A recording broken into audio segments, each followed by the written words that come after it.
If you want a cleaner, more distraction free experience while using Apple Maps, I'll show you a few simple settings you can adjust to reduce ads and suggestions. First, open your Settings app and scroll down to Privacy and Security.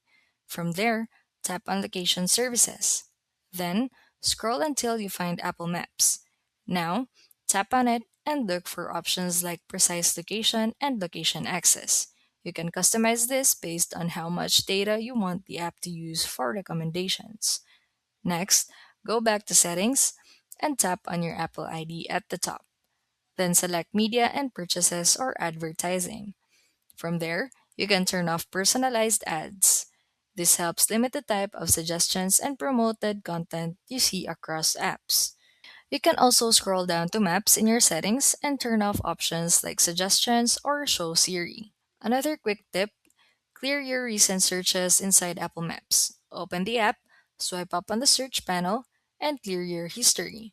This helps reset the types of locations being suggested to you. After adjusting these settings, go back to Apple Maps and use it like normal.